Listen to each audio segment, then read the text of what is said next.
Sir Sunitha Reddy గారు కూడా కాంగ్రెస్ పార్టీలో చేరబోతున్నారు అంటే ఒక వార్తలైతే రావడం చూస్తున్నాం. సో ఇది జగన్ గారికి మరో షాక్. అంటే ఇప్పటికే షర్మిల గారు కూడా కాంగ్రెస్ పార్టీలో చేరారు. మరొక కుటుంబ సభ్యురాలు కాంగ్రెస్ పార్టీలో జాయిన్ అవ్వబోతున్నారు. సో దీనిపైన మీ ఒపీనియన్ ఏంటి సార్? అంటే ఇప్పుడు మనం చాలా సందర్భాల్లో డిస్కస్ చేసుకున్నాం.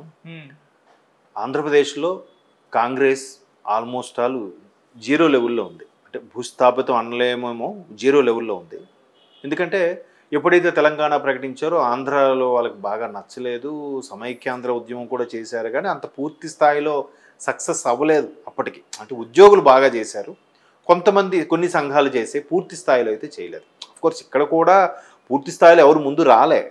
తర్వాత సకల జన సమ్మె ఇంకా అలాగ యాడ్ అయిపోయి కొంతమందికి భావజాలం ఉండడం వల్ల కూడా ఇక్కడ ఇదైంది, సక్సెస్ అయింది.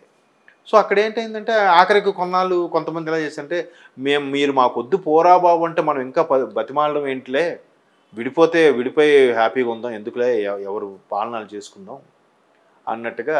అంటే ఆంధ్రాలో కొంతమంది అభిప్రాయం ఇలాగ ఉండేది. అంటే కొంచెం మంది, ఎక్కువ మంది అభిప్రాయం ఏంటంటే చక్కగా ఉన్న తెలుగు రాష్ట్రాన్ని విడగొట్టాలని ఆఖరికి ఒక తమిళవాడు కూడా ప్లాన్ చేశాడు, ఈ కాంగ్రెస్ వాళ్ళు కూడా ప్లాన్ చేస్తున్నారు, ఏదో ఒకటి చేశారు. కాంగ్రెస్లో కూడా తెలంగాణ నుంచి కొంతమంది సీనియర్ నాయకులు ఎవరైతే ఉన్నారో వాళ్ళు బాగా కాంగ్రెస్కి నూరు పోశారనే భావంతో ఆంధ్రాలో కాంగ్రెస్ 2014లో జీరో, ఎక్కడ కూడా డిపాజిట్లు కూడా రాలే. సో ఇప్పుడు దాన్ని అలా అని తెలంగాణలో కాంగ్రెస్ పుంజుకుందా అంటే అది లేదు. 2 పర్యాయాలు కూడా టీఆర్ఎస్ఏ గెలుచుకుంది. అరే ఇక్కడ ఇచ్చి ఎక్కడ అన్యాయం అయిపోయాం, అక్కడికి వెళ్తే వాళ్ళకి అన్యాయం జరిగిందని వాళ్ళు పూర్తిగా మనల్ని విస్మరించారు అనే ఫీలింగు అధిష్టానంలో ఎక్కువైనట్టుంది.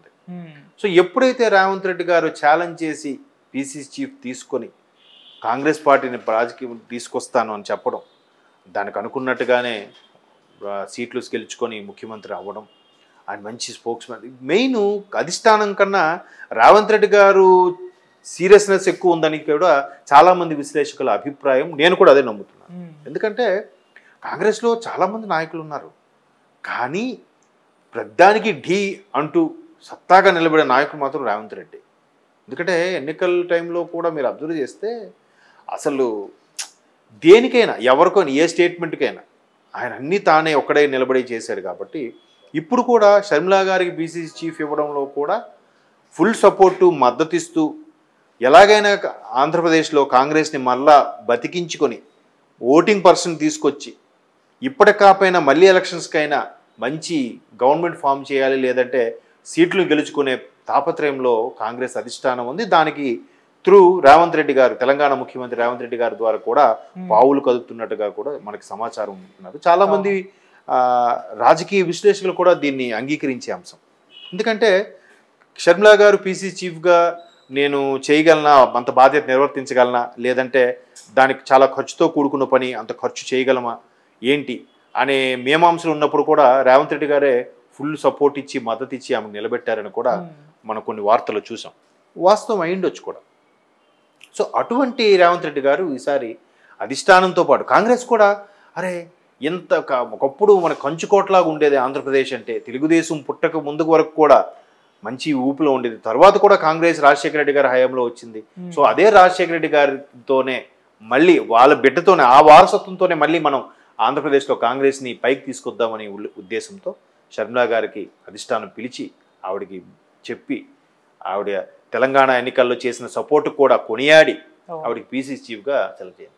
ఇప్పుడు దాన్ని ఇంకాస్త పైకి తేవాలంటే ప్రముఖమైన కొంతమంది సీనియర్ నాయకులను ఆవిడ కూడా నడిపించేలా చేయాలి, చుట్టుపక్కల కూడా మద్దతు ఇవ్వాలి. ఆవిడ కూడా చాలా చాకచక్యంగా బిహేవ్ చేస్తున్నారు. మీరు అబ్జర్వ్ చేస్తే చంద్రబాబు లాంటి వ్యక్తికి కూడా సగౌరవంగా వెళ్ళి కలిసి మా అబ్బాయికి ఎంగేజ్మెంట్కి రండి అని ఆహ్వానించడం, అదే కొత్త రాజకీయానికి నాంది పలికినట్టే కొత్త కాదు, ఉన్నదే. అంటే రాజకీయం అంటే అలాగే ఉండాలి. ఊరికే ఎడమొహం పెడమొహం లాగా ఆడు ఈడు సన్నాసిని దుమ్మెత్తిపోయడం కాదు. లౌక్యంగా చాకచక్యంగా నవ్వుతూ అభివాదం చేస్తూ కలుపుకుపోవాలి. ఎప్పుడు ఏది ఎక్కడ మలుపు తిరుగుతుందో, ఎటు దారి తీస్తుందో ఎవరు తెలుసు. ఇవాళ టీడీపీలో ఉంటే ఇప్పుడు కాంగ్రెస్ ఉంటాడు, ఇప్పుడు కాంగ్రెస్ నుండి ఇంకో జనసేనలోకి వెళ్తాడు కదా. సో అందరూ ఒకటే. అలాంటి తత్వంతో ఆవిడ చక్కగా అందరినీ కలుపుకునే ప్రయత్నం చేస్తున్నారు. దానికి తెర వెనుక చాలామంది ప్రముఖులు ఉన్నారు, ముఖ్యంగా రేవంత్ రెడ్డి గారు కూడా ఉన్నారని నా అభిప్రాయం. ఇకపోతే ఎలాగూ ప్రభుత్వ వ్యతిరేకత ఉంది, ఆంధ్రప్రదేశ్లో జగన్మోహన్ రెడ్డి గారికి పూర్తి స్థాయిలో వచ్చేసింది. ఎంత పూర్తి స్థాయిలో అంటే రోజుకు ఒకరు ఇద్దరు చొప్పున పార్టీని వీడుతున్నారు. అది ప్రజాప్రతినిధులు ఉన్నారు, ఎమ్మెల్యేలు, ఎమ్మెల్సీలు, ఎంపీలు కదా, రోజుకి ఎవరో ఒకరు దాన్ని ఏమంటారు అసమ్మతి జ్వాలలతో రగిలిపోతున్నారు, బయటకు వస్తున్నారు. ఇంకొంతమంది సమయం ఉంది కదా ఆచితూచి అడుగేద్దాం అనుకుంటున్నారు, ఇంకొంతమంది త్వరగా డెసిషన్ తీసుకుంటున్నారు, ఇంకొంతమంది పార్టీ సభ్యత్వాన్ని కూడా రాజీనామా చేస్తున్నారు. సో ఇటువంటి సందర్భమే క్యాష్ చేసుకోవాలనుకున్నారో లేదా కాంగ్రెస్ని మళ్ళీ పైకి తీసుకురావాలనుకున్నారో కానీ సునీతారెడ్డి గారిని కూడా ఇందులోకి డాక్టర్ ఆఫ్ స్వర్గీయ వివేకానంద రెడ్డి గారి అమ్మాయి, ఆ అమ్మాయిని కూడా తీసుకొస్తే ఒకే కుటుంబ నేపథ్యం ఉన్న వాళ్ళు, అక్కడ అన్నదమ్ములు ఇద్దరు, కోర్స్ దురదృష్టవశాత్తు ఇద్దరు అన్నదమ్ములు చనిపోయారు, అన్నదమ్ముల బిడ్డలు ఇద్దరు కూడా ఇందులోకి వస్తే చూసారు ఎంత సింబాలిక్గా ఒక జనరేషన్ మళ్ళీ ఇటు రావడం అనేది కాంగ్రెస్ చాలా బాగా ప్లాన్ చేసింది, బాగా పైకి తీసుకురావడానికి పావులు కదుపుతుందని కనిపిస్తుంది త్రూ మన రేవంత్ రెడ్డి గారు. అంటే నాట్ ఓన్లీ నేను రేవంత్ రెడ్డి గారి పేరు ఒక్కరినే హైలైట్ చేస్తున్నాను కదా, చాలా మంది ఉన్నారు ఇంకా.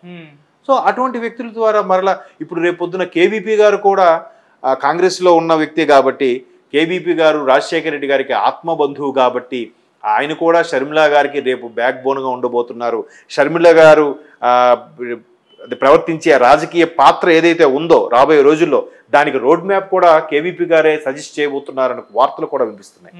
సో కాంగ్రెస్ ఒక్కసారిగా ఊహించుకోండి, ఈమె కూడా రేపు ఎలక్షన్లోకి వెళ్తే ఏముంటుంది, నేను రాజశేఖర రెడ్డి గారి బిడ్డని, 2 సార్లు కాంగ్రెస్ మా నాన్నగారికి ముఖ్యమంత్రిగా చేసింది, నాన్నగారిని ఆ రేంజ్లో నిలబెట్టింది కాంగ్రెస్ ప్రభుత్వం, అదే కాంగ్రెస్ ప్రభుత్వం మరలా రాజశేఖర రెడ్డి బిడ్డగా నేను వెళ్తున్నానంటే జనాల్లో ఎంత సానుభూతి గెయిన్ అవుతుంది, ఎంత క్రెడిట్ ప్లస్ అవుతుంది ఆవిడకి.